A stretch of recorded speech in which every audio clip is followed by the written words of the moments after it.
This is the Making Noise podcast.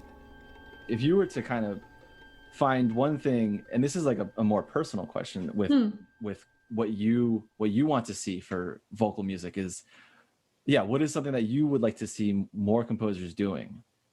And whether it's something not so much like what they're doing wrong that you should fix this, but just your own personal preference, like, I'd like to see this more. I mean, feminist storytelling. I mean,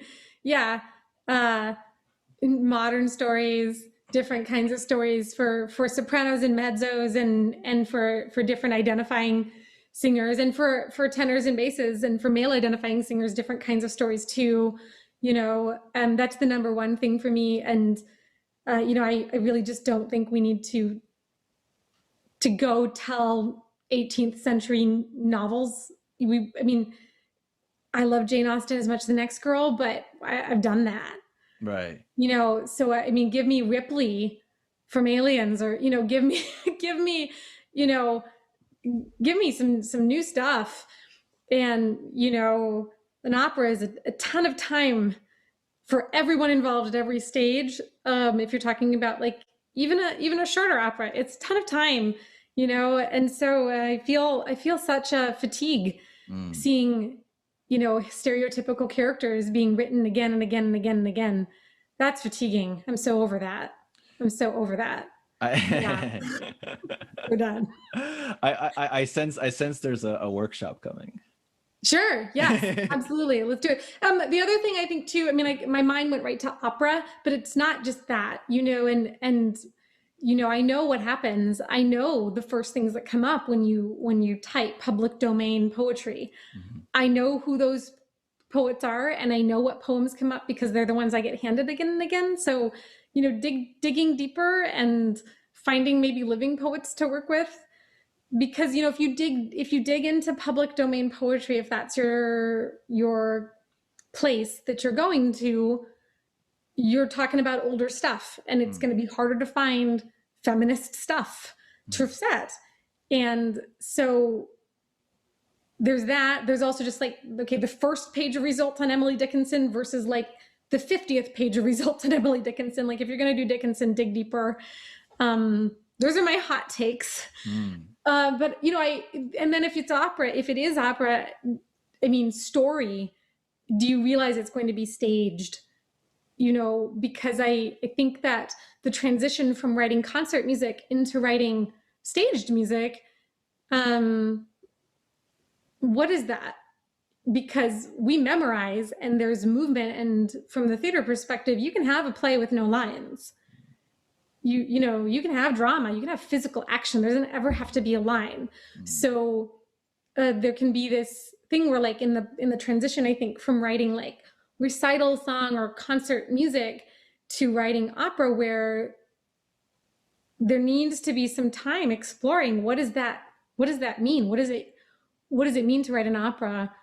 What does it mean to put something on stage and to write something with the purpose of there being physical action to do, whether that's in realism or in, an avant-garde style? Any of those is fine, but is that part of the consideration? Because that's a real different thing than standing in a chamber ensemble and singing. That's amazing. What a great philosophical thought too. What the difference is between just writing concert music and, is there even the approach to it? Is that going to be different? I hope so. I do too. Yeah. But to anyone who listens or watches this episode, Lisa just called it out. Make some more contemporary content for your operas and stuff, people. Yes, please. Yes. I love that you brought up Ripley from Aliens, by the way. What a great thank you. Oh my God, that closing scene where she's just in her underwear and her shirt, and it's her against that alien. What an expression of the vulnerability of humans. Oh, sure. Yeah.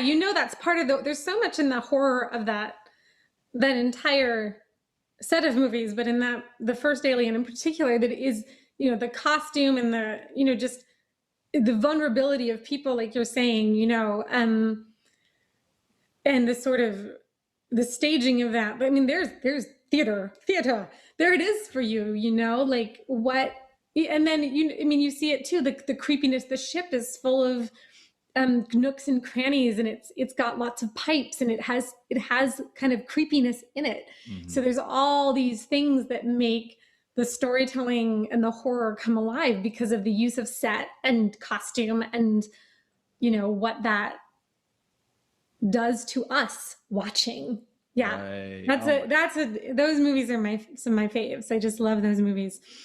That's fantastic. That right there, that one scene could be an entire opera.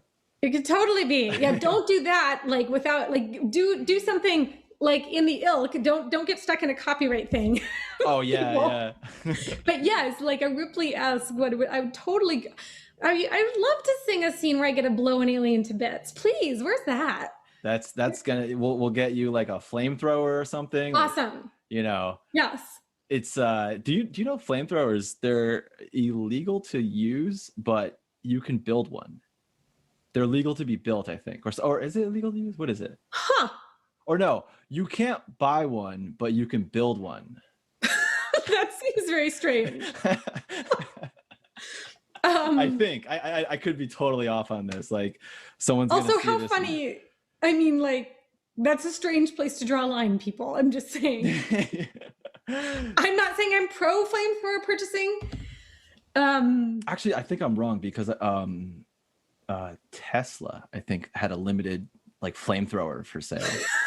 So random. Buy our car, time. Or if you don't have as much money, buy this flamethrower. Exactly. There could be a prop flamethrower. I'm just I'm throwing it out there. That could happen. You're throwing it out there? I'm throwing it. Pun intended. There could be many different permutations. It could be a futuristic laser flamethrower with some lighting design. There could be many things. We could do something where it's a leaf blower, and then putting yellow cloth at the end to replicate flames. 100%. There are so many solutions. We're creating this opera right now, Lisa. Yes, absolutely. I'm into it. Yes. The people are going to see the manifestation and creation of an opera right before their eyes, or their ears if they're listening. Perfect. Yes, I love that. This is a pandemic 2021 way of composing. Yeah, exactly. And what's better for virtual pandemic 2021 than sci-fi?